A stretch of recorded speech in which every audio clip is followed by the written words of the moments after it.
So, good morning, everybody, and welcome to the final day that is Lisa Barnwell Presents Bumps and Boardroom. And we've had 11 speakers up until now. This is our 7th day, and I'm the 12th speaker. And today it is me, just me, sharing what I believe to be the real value of the pregnancy mind and its commercial advantage for business. And I wanted to just run through really why I decided to set up this event, what the inspiration was for the event, what led me to pull it together, why I invited my speakers, a little bit about them and their talks themselves, the real nuggets that I think we can take from that, and really where I hope that this will go from here on. So it's going to be about 40 minutes, I think. I've written some notes, but I doubt if I'm going to stick with them. I've got my coffee and my herbal tea, and I'm burning my happiness candle. So I'm all set, and it's the most gorgeous morning here in London, and we've got beautiful blue skies. We had the summer solstice last night, and for me, choosing these dates actually was something that was quite key as well. Originally, Bumps in the Boardroom was scheduled for a couple of weeks earlier, and actually through just sitting quietly with myself and actually talking to Julie Wells, who I do quite a lot of astrology work with, I decided that these were actually better dates for me. And now that it's come to it, I realise these are absolutely the right time for me to do these broadcasts. My energy's been completely different to how it was 2 weeks ago. I was getting over a really bad virus. The weather's completely changed. We've got the beautiful summer solstice, which marks a time of great reflection and a time of going forward and making new changes. So for me, that feels totally right. And today is also the 365th day of my very first speaker, Kelsey Grant, of her self-love project. So for me, it feels like the really right time. And I'm very excited to be sort of sharing this message and putting it out there. So the inspiration for this event, I was giving some thought to that, and really it was about this time last year, or a little bit later, sort of towards the middle end of the summer, when I was just in the process, or I just moved back actually to the flat that I'm in now, my little flat in southwest London, which I love. And I had a period of quite a difficult time for the 6 or 7 months previous. I had moved into a flat temporarily. I had fallen and broken my foot quite badly. I had a double fracture, and I wasn't really in a great place. And then the man that I was very much in love with had his own accident and died very suddenly, tragically died. And my whole world kind of imploded, really, and I didn't cope very well. And I just decided I would step back. I would step back from all of that. I would step back from everything I was doing and just have some space. And it was the first time that I'd really allowed myself to do that. And I think having the physical break of my foot actually allowed me to say to people, I need some space, I can't get to you, it's difficult for me to walk, and that sort of thing. And it was actually a much easier way than saying, actually, my mind just needs a lot of space. But that was the case. But gradually over the months, I moved back into my flat, had tenants here. And over the period before, I had spent a lot of time reading, and I'd been reading quite a lot of books about death, about trying to understand death, about religion, various religions of the world. And I'd been really just trying to make sense of what had happened and try and gain some understanding and some perspective. So that it all made sense to me. But the books I was reading weren't particularly uplifting, they weren't particularly inspiring. And I think as the weather started to improve, we had a really long winter last year. I think it was cold until about May time. So really kind of when June came, around my birthday, the weather was picking up, and I just felt a lot more inspired, and a lot more ready to step back into life and embrace life again. But I still wasn't physically that strong. I still wasn't able to walk very easily, and certainly couldn't run, which is something I love to do. So I carried on reading, and when I moved back into this flat, there was also another period of reflection, because This was somewhere that my partner and I had spent a lot of time, really a very happy time actually for us when we first started dating. So it had a lot of memories for me. So I struggled with sleep when I first moved back in, and so I Googled a lot. I discovered lots of things on the internet, and what I found was that in the few months previous, as I say, I downloaded a stack of books from Amazon onto my iPad, and I didn't even need to step out of my front door to access all of this wisdom, access all of this knowledge. And I started realizing that there were lots of videos and webinars that I could access. And somehow, I really still don't know how I found it, but I found a video by Danielle Laporte. And she has a very amazing book and video series called The Desire Map. And I started listening to her. She did a really great little video. She was drinking champagne. It was very fun. And I was watching it at something like 3:30, 4 o'clock in the morning. I think it was about 4:15, actually. And it just made me think, oh my gosh, things are happening around me. I need to get back into life. And after watching Danielle's video, I came across Brené Brown, Daring Greatly, and realised, yeah, I want to get back and do something that feels a little bit daring for me, feels a little bit like stretching my comfort zone. I need to put myself out there and do something. And I loved her book. If you haven't read Brené Brown's book, Daring Greatly, and all about being vulnerable and having the courage to step out, I'd highly recommend it. I think she's phenomenal in her honesty and her openness, and she's just a delight for me that she came into my life as she did. And then I read Sheryl Sandberg's Lean In, and for me that was a massive wake-up call. That really spoke to me, and it made me realise that in my career, originally when I was working in the corporate market, when I was working in hotels, I had really checked out of my career quite early. I'd found the structure very rigid. I couldn't see in any shape or form how I was going to be able to have a family and have the career that I really desired. I had an ambitious streak in myself that I have no idea where it came from, probably my grandmother. But I just had a desire to work and to have a family, and I couldn't see that in the corporate market. So I stepped out, excuse me, and I went travelling. And I realised when I read Sheryl Sandberg's book that there were a lot of traits that I could see in myself. And I realised I wanted to lean in, and I wanted to encourage other women to do that as well. So I carried on reading, I carried on doing my various different things, and I then came in touch with a lot of great life coaches, and one particular, Michelle Holmes, who was very much about raising your voice, your visibility, your vibration, was somebody who again, I completely resonated with, and she just came along for me at totally the right time. And our paths had crossed a little while earlier, but not in any great sort of shape or form. And so I got in touch with Michelle, and one of the first things she said to me is, why don't you organise a summit? And I said, yeah, why don't I? And it just seemed something that would be interesting to do, to pull a group of really interesting women together and have a conversation. But at the time, I really wasn't absolutely 100% sure what I was going to talk about. I've been a therapist for 10 years. I trained as an aromatherapist and reflexologist. When I stepped out of the corporate market, I went to Australia, and I spent 6 years there, and that's where I trained. And that's where I think my love of working with women during pregnancy started, because when I came back to the UK and I started working in clinics, I initially worked at the Sanctuary in Covent Garden, and I loved connecting in with women. I just had a really great desire to be around feminine energy. I loved that. And I loved the whole process of birth. I loved the whole process of new life.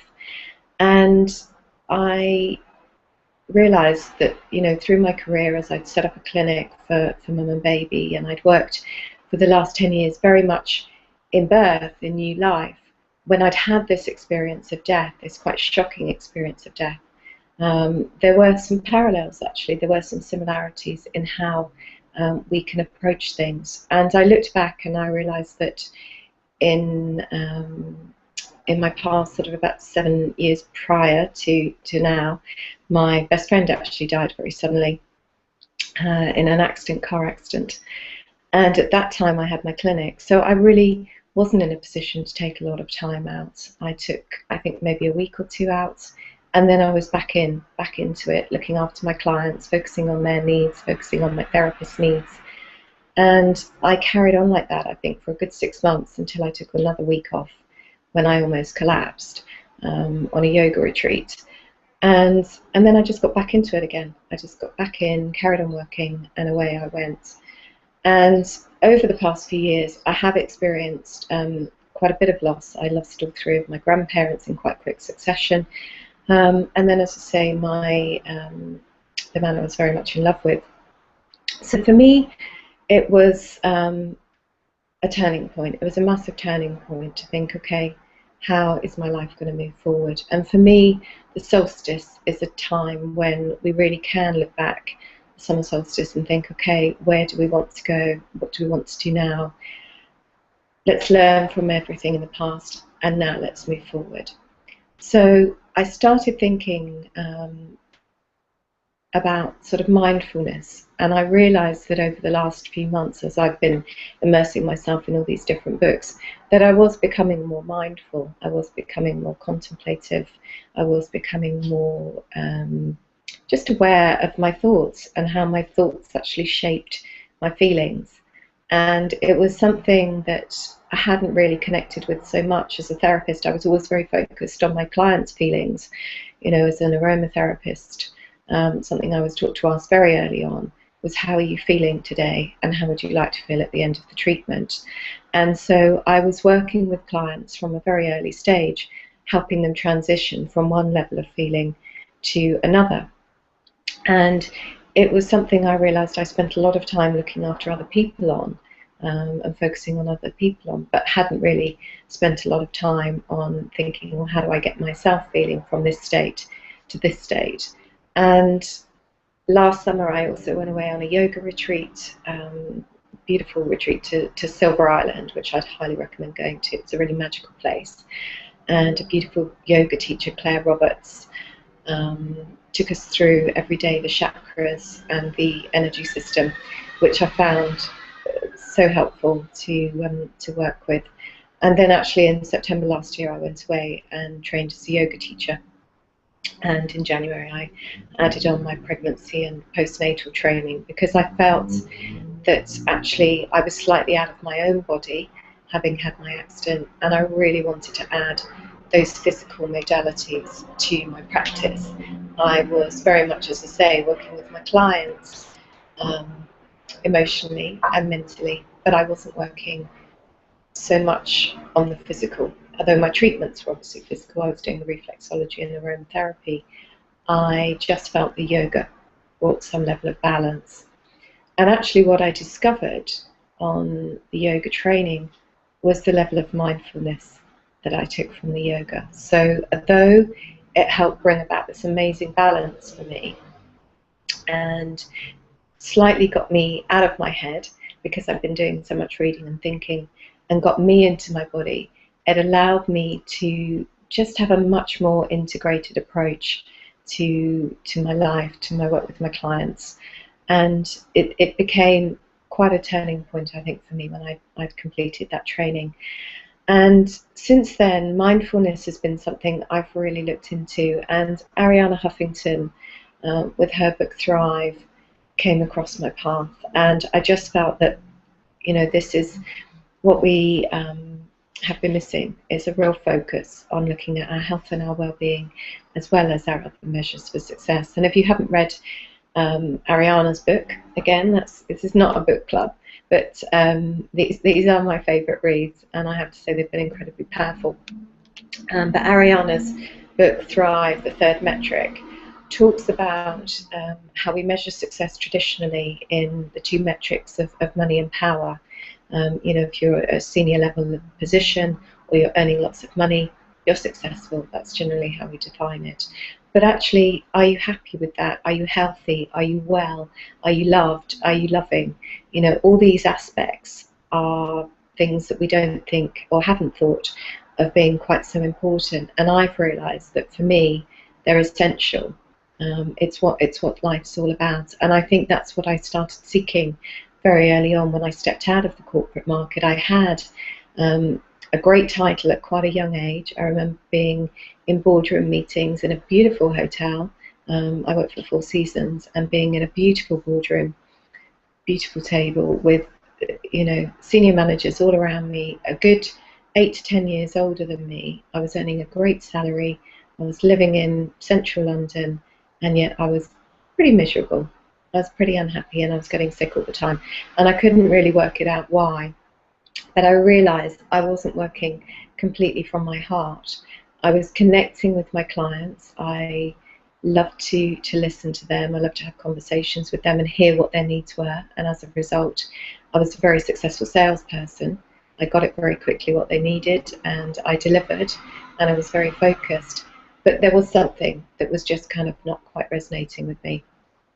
So the mindfulness side, when I started reading Ariana's book, was just fascinating for me and made me realise when we don't look at that side of our lives, we feel quite disjointed. And I realised that with a lot of my clients in their pregnancy journey, when they became pregnant, when they were about to become a mother, they started doing quite a bit of reflection, and they started looking at their own childhood, their own parents, what kind of parent they wanted to be, and how they wanted to move forward.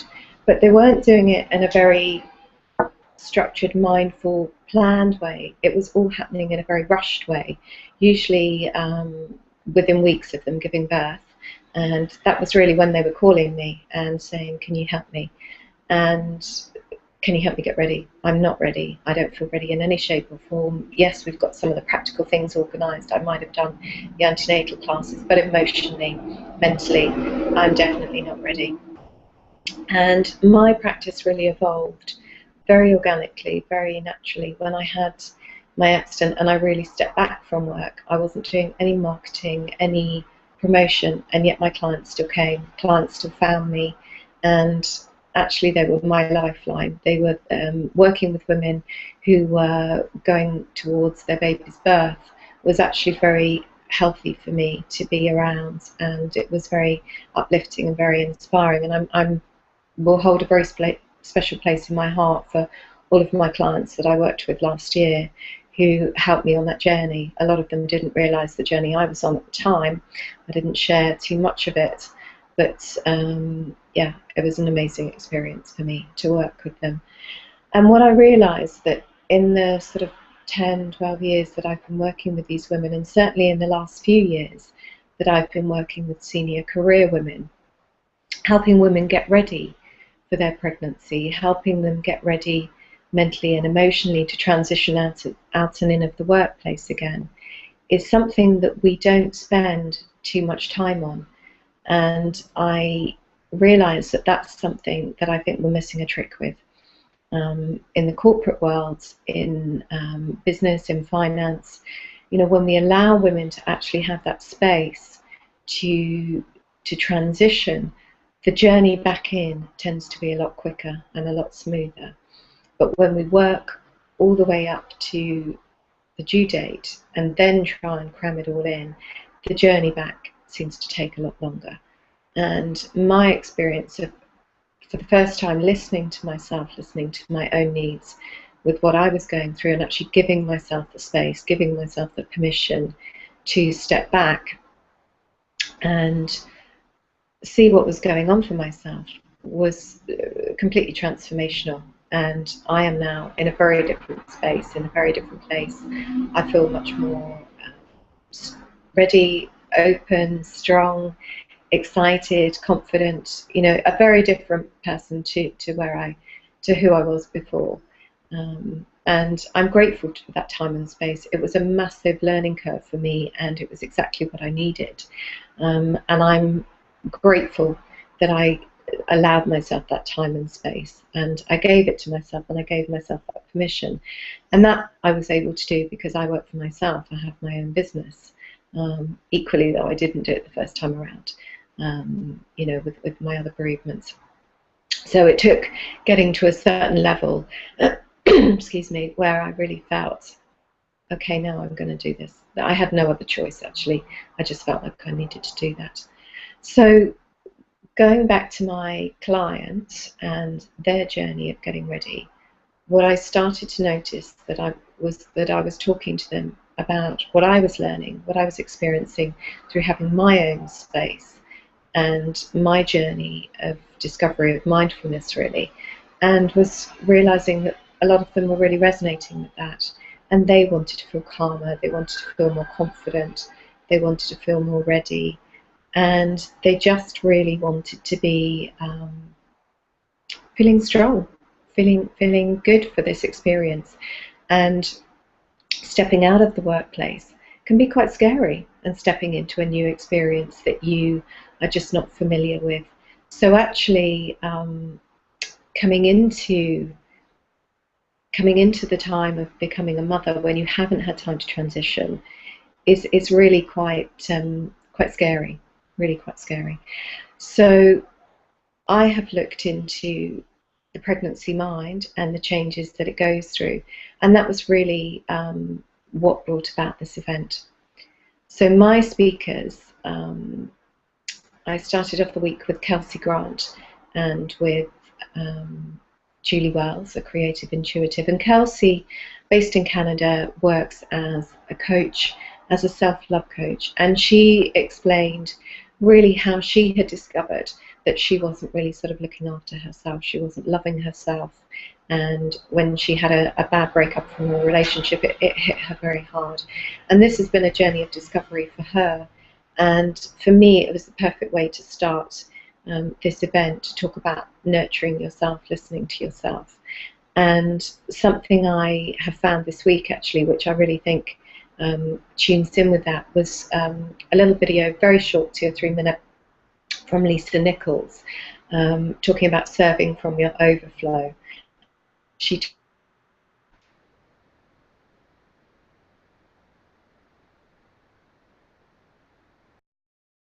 you know,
Okay, so we're back on air.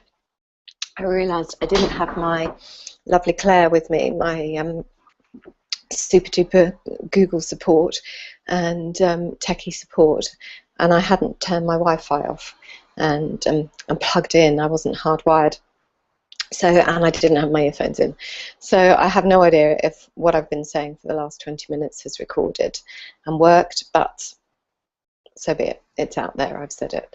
So yes, so the pregnancy mind, the real value of the pregnancy mind, and the commercial advantage, and the speakers that I chose to participate in. So I talked about, sorry, I'm just going to, oh, no, I don't want to turn that off. I'm just going to leave this because otherwise I'm going to just do I don't know what. So Kelsey Grant and Julie Wells were my first speakers, and they showed a much more intuitive, emotional, feminine, soft side, I think, to the way that we miss sometimes our femininity and our power. And they shared some really beautiful stories of inspiration. So I would definitely listen to those talks, and you will get a lot out of them. But I wanted to then move on to the more practical, the more rational, and the scientific. And I was delighted to have Dr.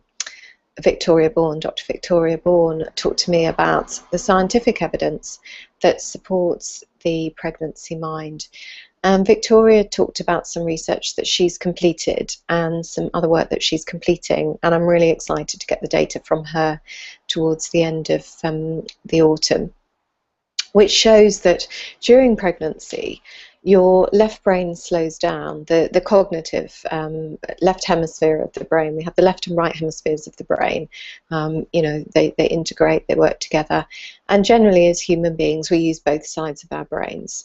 Females particularly are thought perhaps to work sometimes more with their right brain, to be more creative, but actually I think, you know, as human beings, you know, we're not talking about gender today in that respect. We are just talking about the female left and right brain working together. But during pregnancy, the left side of the brain slows down. The pregnancy hormones cause it to slow down, and so it becomes far harder to concentrate, to do detail, to be really in the sort of logical side, and you become much more creative, much more expressive, or you can be. You can become more intuitive, you can become more in tune, more in touch with your inner tutor, your inner knowledge, your inner wisdom. But what tends to happen, what I see so much of now, is women who fight through that, who don't acknowledge that, perhaps not even aware of it. Their companies aren't aware of it, and they work through their pregnancy as late as they possibly can to really get the maximum time on the other side with their newborn baby. But what I feel is going on here is they're not allowing themselves that period of transition to really connect in with that right brain side, to connect in with that really intuitive side, so that when their baby arrives, they're much more ready, much more open to pick up those cues.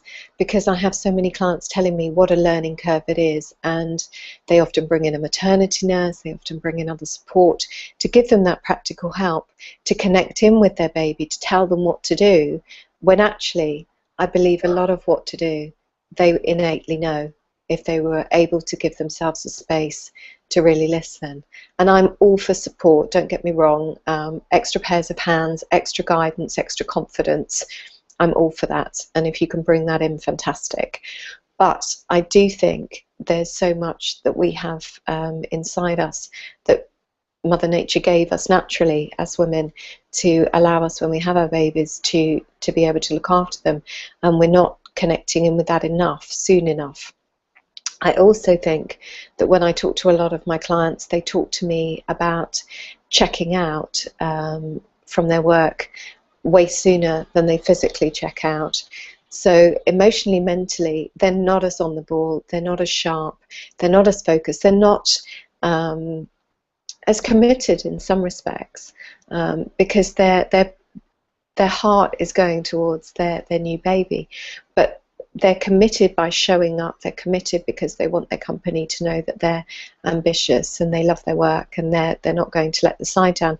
But they're really fighting against themselves, so that when I'm seeing them for treatments, they're being a lot more honest and saying, you know, it's really hard. I'm finding it very, very hard. And so I feel that it would be far healthier for us to encourage earlier returns to maternity leave, earlier stepping out onto maternity leave, so that, you know, perhaps at 7 months you're doing your handover rather than doing it at 8 or 9 months, 8.5 months. You know, even at 6 months, because the research that Victoria was sharing was that actually, you know, 3 months before, 3 months prior is the peak time for the brain to really change in quite a dramatic way. And they're expanding their parameters to see when does this really start, when does it start to change. And it's obviously going to be slightly different for everybody. We're not robots as such. You know, our brains do evolve differently. But I do think that you know, if we actually encouraged a softer transition, perhaps going more to part-time and then stepping out a little bit earlier in the pregnancy, you would actually have a much healthier transition to the motherhood period, and it would be more likely that after the 6 to 9 month mark you would be looking to return to the workplace. So it may still be that you take your year's maternity leave, but you do it differently. And I know in different countries around Europe, you know, they do it differently. In Norway and Sweden, in Italy, I understand, you know, they do transition out a little bit earlier, and I'm going to be doing quite a bit of research into that and into what kind of birth experiences they have and the whole sort of return to work philosophy.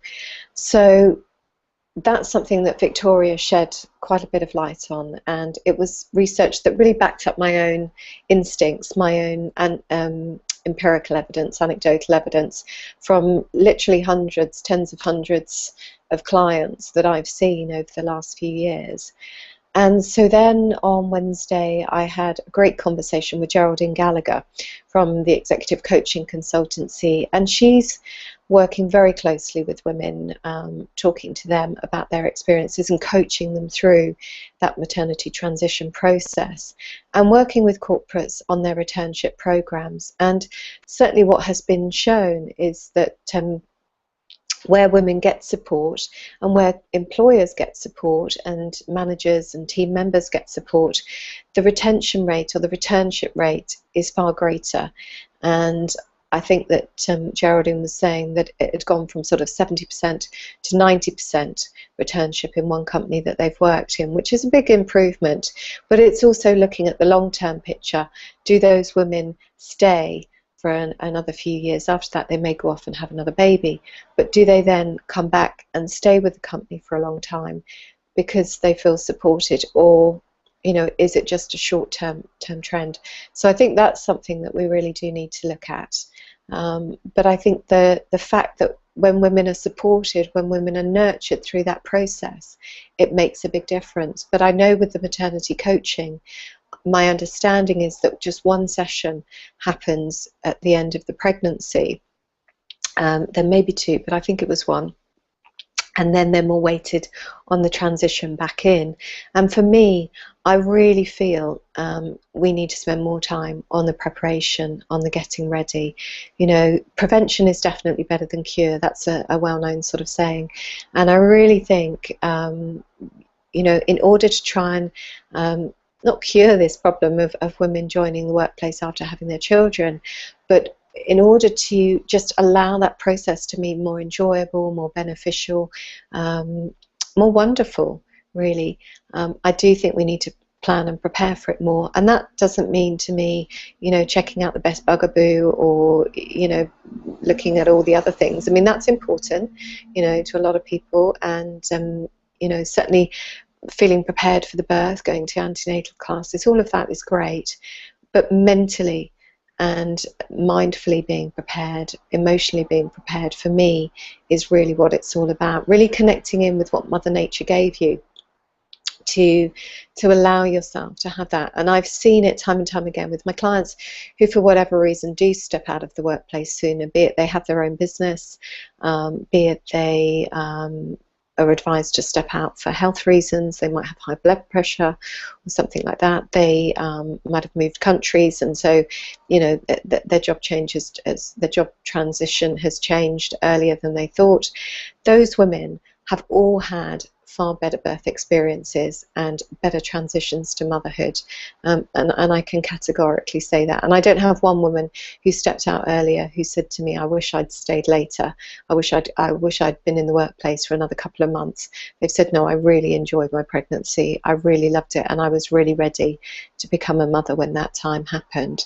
So I'm practical and realistic. I know Geraldine feels that we're quite a few years away from this ideal and this hope, but that you know, that getting companies just to focus on a maternity coaching program as is one thing. But I'm sort of imploring employers, enlightened employers, to say, you know, if you understand the pregnancy process more, if you understand the transition that's going on, and if you value it more, if you value your women more, you trust them more, and you're able to divert their resources to projects that are using more of that right side of the brain, as opposed to the detail in the left, which I know can be a challenge if they've got a job that really requires that. But if you can do that, I really think you're going to reap the rewards. I really feel that that's there. And my second speaker on Tuesday was Tracy Alford. And Tracy works for Shell. She's got a senior position in Shell. And Tracy was one of my clients who came to me very, very late, really, in her pregnancy with her job. Her baby was due in about sort of 5 or 6 weeks before our paths crossed. And realistically, in the current sort of climate, she felt that was a reasonable amount of time to connect with me, and it's certainly the norm. She'd planned to have a good amount of maternity leave and to prepare.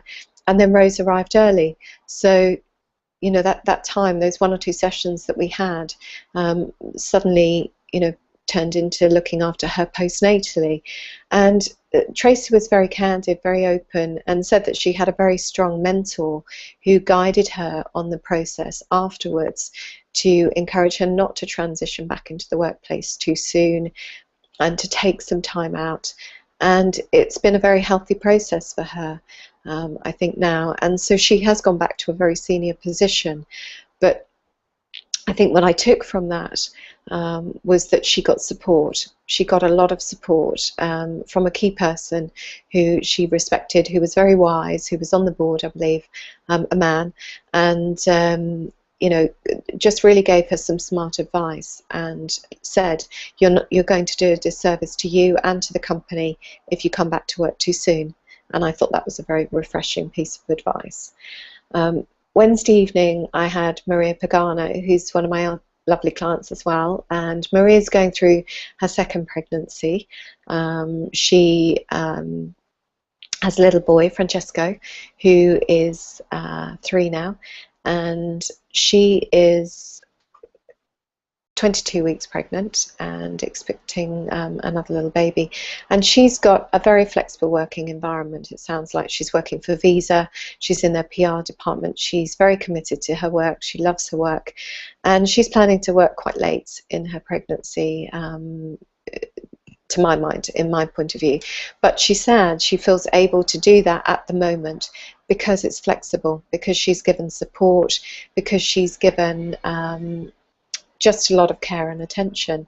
And if she doesn't feel up to going in, sometimes she needs to work from home, she needs to have appointments, then she's given that space to do that. And I think because of that, she then shows up, you know, far more readily and wants to, you know, she very much wants to do that. And she did actually say being at home with a 3-year-old is pretty exhausting, and actually being at work can actually feel a little bit more manageable in some respects, although I know she has an incredibly busy job. But I thought it was very interesting that she felt comfortable doing that and showing up really until kind of maybe 2 weeks before she delivers, because she has that support, because she has that understanding, that empathy, and you know, that, yeah, that support. So for me, that was very powerful to look at that. And she may change her mind, and I think her business, her company, are open to that as well. And because it's a second pregnancy, she's far more experienced, she's far more ready. Anyway, she understands the transition. She's knowing what things she has to have in place for that process. So for me, second time round, it is different. It's the first time mothers, when you haven't experienced that transition, where I really feel having more time, having more energy, more space for that is a really healthy, smart thing for mum, baby, for partners, and for businesses. So that was Wednesday. That was a super busy day, but a really fun day. And then on Thursday, I had Catherine Parks, who was or is HR manager at 3M. 3M in Bracknell, so an enormous company, global company, who are really looking now, I think, at bringing more women into their business, and women into their business at a senior level. I think they have a good split at sort of more junior level in their administrative positions. You know, there's a lot of women there, and I think it's sort of a 60-40 split, still male 60, but 40 women. But as it goes up the ranks, as it were, it becomes perhaps 80-20, and this is something that they're really looking to do. And this, I think, is something that so many companies are looking to do, is getting the women to transition up. And for me, this is what it is all about, and it's looking at it in a far wider way. And something I really thought was fantastic from 3M was that they are working with much younger women in their career, and they're talking to women in their sort of late 20s, early 30s, and talking about the career progression with a family. How do we integrate this? How do we make this happen? And I know this was something that I took from Sheryl Sandberg's book, Lean In, where she said we should be invited to have these conversations much earlier, and it should be okay in interviews to talk to women about their plans to have or not to have a family. You know, if it's something that they're thinking of, you know, you may not even be in a relationship when you go into a job, but you still may have that desire to have a family at some stage, and to talk openly and honestly about how you see those two merging, how you see that going, I think should be something that we do a lot more often, rather than, oh no, I'm totally committed to the company, and you know, I'm not interested in boys, I'm not interested in any of that, and you know, I'm totally geared up for this. For me, that's how I used to be, and I know it's how a lot of us are. We show up and we present our corporate face, and we show that we're very committed in that way, rather than being honest and saying, yes, I would like both, and I'm not quite sure how that's going to look, how that's going to happen, how can you help me do that?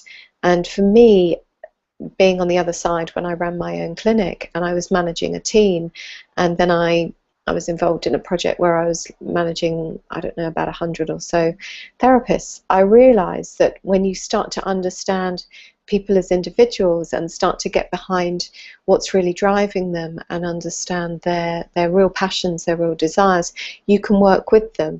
So I learned not to be taken off guard or surprised by anyone's personal sort of changes, because I knew them. I'd talked to them about their sort of hopes and their desires, so I could almost see things coming, and it was much easier as a business owner to work with that.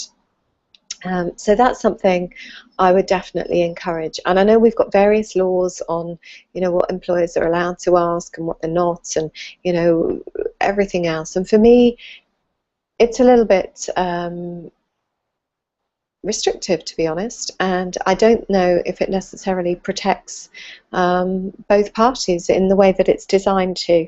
And I think the more honesty and openness we can bring to any relationship, be it a business relationship, personal relationship, relationship with our family, you know, the better those relationships tend to be. When we're all hiding behind a certain kind of veil, I don't personally think it allows for real honesty and real levels of communication that we can work with. So That's something I believe. But anyway, so Catherine, I felt, was really inspiring, and I love what 3M are doing. And I was very grateful to Catherine to to speak up, to stand up, because I had approached a number of HRs and invited them to join the conversation, and I was met with a lot of interest about the project and what I was doing, some confusion about what it was all about that I was trying to do. But then, oh gosh, no, we can't possibly talk to you on camera. I'd need to talk to corporate communications. We've got this, we've got that. We've got all these guidelines, we've got all these barriers. And I just thought, well done 3M for speaking up, for stepping up. Well done, Catherine. And it wasn't all the detail that I wanted from them. I wasn't poking into, will you do this well, you do that well. It was nothing like that. It was just about having an open, honest conversation. And from Catherine's point of view, she talked very openly about her own experiences of pregnancy with her son 6 years ago, and admitted that even being in an HR role where she's looking to sort of encourage her colleagues now to be open and forthcoming, she actually was very reserved in sharing her news of her pregnancy and her experiences, because she didn't want to be perceived as not being committed anymore and not being seen as available for the next promotion. And I think that is why women get held back. I think that's why we do hold ourselves back, because there isn't that level of trust there.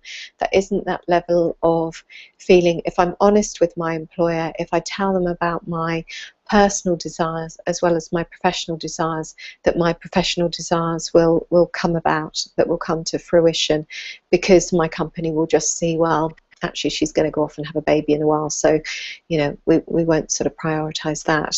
I know that's not legally what they're allowed to do, but I'm sure that's the perception. And that was something that Catherine shared, was that actually it wasn't necessarily 3M's policy at all, but it was her perception, it was her fear, her innate fear. And I think she's not alone in that, for sure. It's something that many women do fear, and so consequently they hold back more information. And as a business, I would imagine that's quite difficult, to be running your business without knowing really how everybody is really involved. So for me, that is something that I would love to see change as well, that level of trust, that level of openness to be developed. And I know from the women that I've talked to who have that with their particular managers, their transition goes a lot more smoothly, and it works in a far better way for the individual and for the corporation, because that level of trust and honesty is there. So that was Thursday. That was Catherine in the morning, and then in the afternoon I spoke to Gail Thomas. And Gail is an entrepreneur, she's a mum, she's been a very successful woman in business, and she's now setting up a community and a project called 2to3days.com. And 2to3days is going to launch in the autumn, and it's very much aimed at women who want to have a senior role in business, but they only want to work 2 to 3 days. So traditionally, part-time work has been less of a senior role. There are lots of part-time roles, but if you want to do the meaty stuff, if you want to do the stuff that's really senior and really good, we need you for 5 days a week. But actually, with elements of flexibility coming into companies now, with companies looking at things in a more broader sense, working with women part-time can actually be very attractive, whether it's in a jobs share scenario or whether it's just for a particular role, a particular project. You need that level of expertise, you need that level of seniority and that capability, but you don't need it necessarily full-time. And so you're getting that brain, that potential, that value, but you're only needing to pay for it for the time that you need it for, and for the woman, for the time that the employee can show up. So for me, that's a really smart move, and it's a brilliant project. And Gail is finding that it's getting great interest and it's really working well, and I think it will do.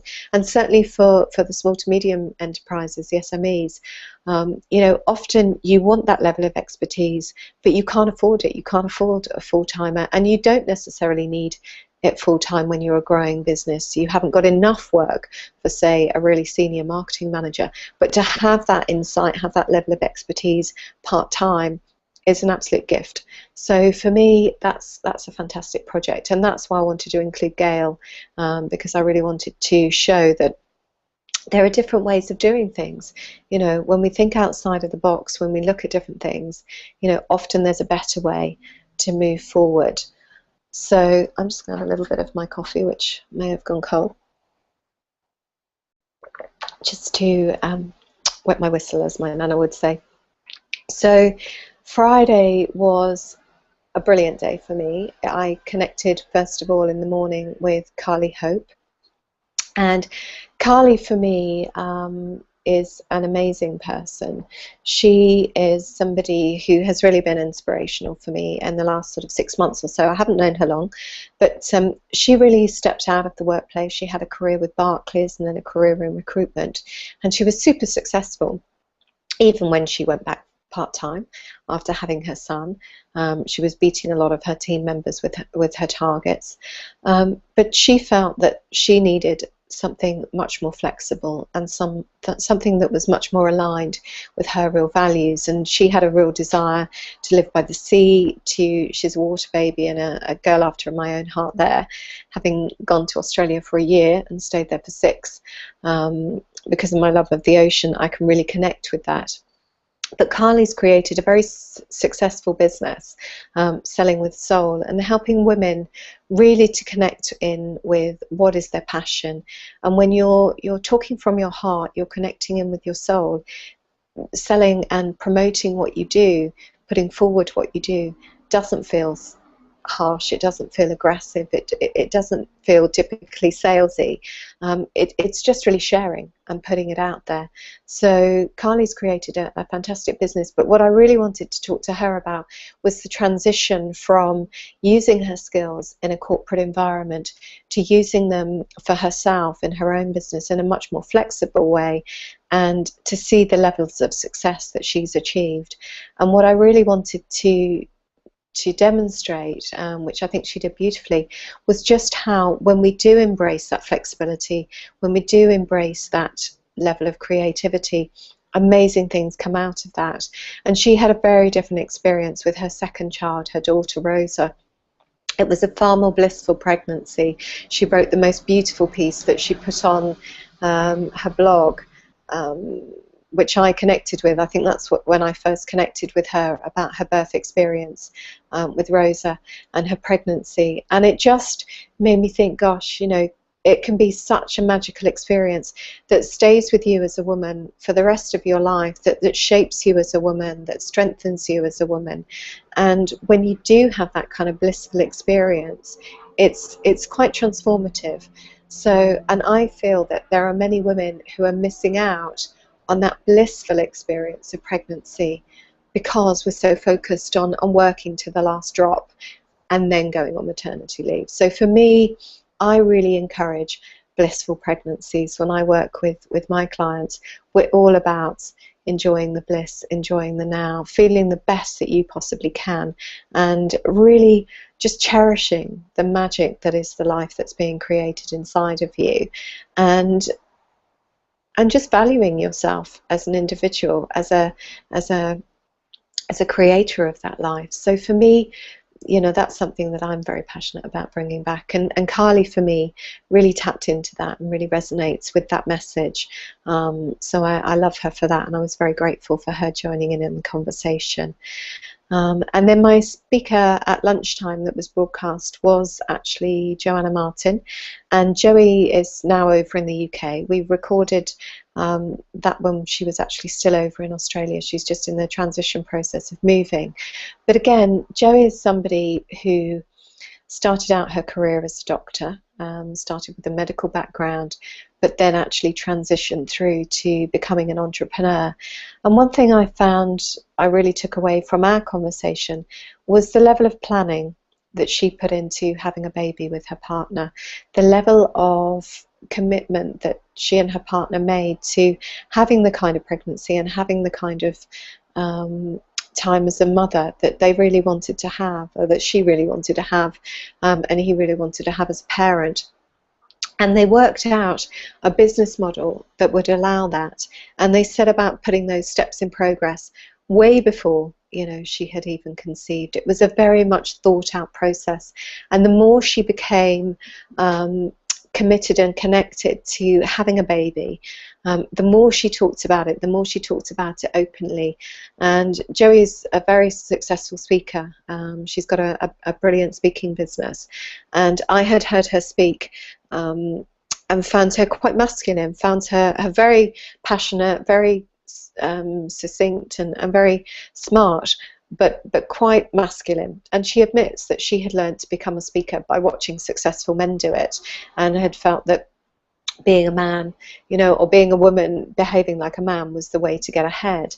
But when she was going through the stage of wanting to open up to having a family, she started to use analogies about having a baby, being pregnant, in her little stories that she would tell. So whereas before she might give an example and it would be a businessman example that she would give, she would relate her examples to the space that she was trying to move into. And for me, this was another example of when you are just open, you trust that this process is going to happen, you trust what you want before you, and you open up and you allow it to come in. And so she went through a massive transition process, and again, she admitted during her pregnancy she really didn't want to work. And for somebody who is very committed to her business, very passionate about her business, actually the desire to step back was very strong. And I said to her, and I feel this very strongly, that when you've got all this creation going on internally, you've got all this creation physically, you know, your head doesn't need to be creating as well. Actually, for the time being, you know, your body's doing enough, which is why I think, you know, initially in that first trimester, you know, you really do want to step back and have that time to withdraw a little bit and to become a little bit more insular. It's why we're not all out there generally during that time. And certainly she found that there were different times in her pregnancy when she did step back. But actually, since having James, since having her baby, she's had a huge growth sort of potential, explosion.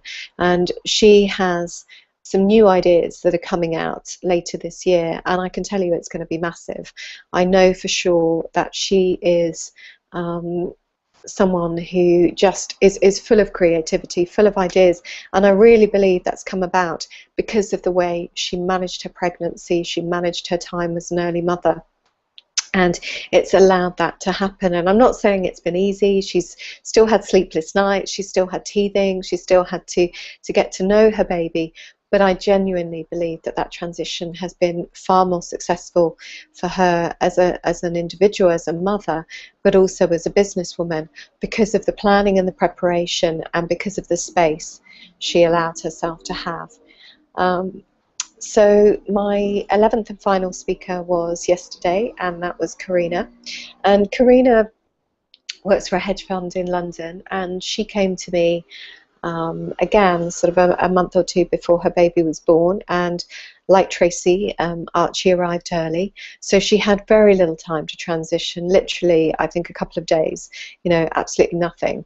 And so it was a very jarring process. Not only physically did she have a very challenging birth, but emotionally and mentally it was a very sharp sort of turn. One minute you're here, the next minute you're there. And she explained how difficult that was for her, and it's taken her definitely some time to move through that. And she talked about the support that her company have given her during that time, but being in a new business, everybody is finding their feet. So she is finding her feet as a new mother, and they're finding their feet having somebody in their workplace who's pregnant. They haven't gone through that experience before. So I thought that was very interesting, and we can always change the rules, we can always do things differently, and I'm sure she will look back and think, actually, you know what, these things I would recommend for the next time the company does differently. And for me as an individual, if I was going to go through it again, this would be what I would do. And I think one thing she shared was actually that things like her scans and her appointments could have perhaps been valued more. And I think that's something that I see quite a lot. And again, this for me goes back to the preparation, valuing that time in pregnancy as much as postnatally. And I know a lot of companies give the time to their employees to say, yes, you know, you can have the time off to go for your appointments, but actually really giving that time, really opening the space to have that time so that you can really enjoy seeing those scans, seeing you know, your baby develop. I'm not sure that we totally do that. We might give, you know, a chunk of time and say, okay, take a couple of hours off, we'll see you back in the office this afternoon. I don't think that's quite the same as saying, take the day off, that's a big day for you, and you know, go and enjoy that, go and embrace that moment. Because again, what I see is that women make up the time that they're given off. They overcompensate, they overgive, they overdeliver. But actually when they're allowed the space, they really do blossom. And that's what I would encourage, is more respect, more value, more space for these women. So for me, that is really what I am hoping to demonstrate to companies, that when you do embrace and understand pregnancy in its entirety, you're not just looking at it as you know, a woman's carrying a baby and then she's going to deliver. You're really understanding the transitional aspects of it. You're really understanding the mental changes, the mindfulness that can come about, the creativity that's available. You can really work with that to a massive advantage. And yes, it takes some bravery, some boldness, some different ways of thinking. And you know, when you've got a company that runs in one way and it's very practical, it's very structured, it's very organized, it may not seem immediately obvious how to do that, but I feel if you work with your women, if you work with your HRs, and you look at what other countries are doing, you look at what other companies are doing, and there's much more of an open conversation, that we could really change the way that we view pregnancy, and we value the pregnant mind and the new mummy mind. Because for me, it's full of potential, and I'm all for supporting women to become more valued, more respected, more understood, because when women are given that, as human beings, when we are given those sort of acknowledgements, it makes a massive difference. But for women, that's what I know about. I've worked predominantly with women, so that's what I sort of share my knowledge on. I feel that that is really what it is all about. So thank you for joining me today on the pregnancy mind and the real value of it. And I'm very grateful to everybody who's joined me on this journey so far.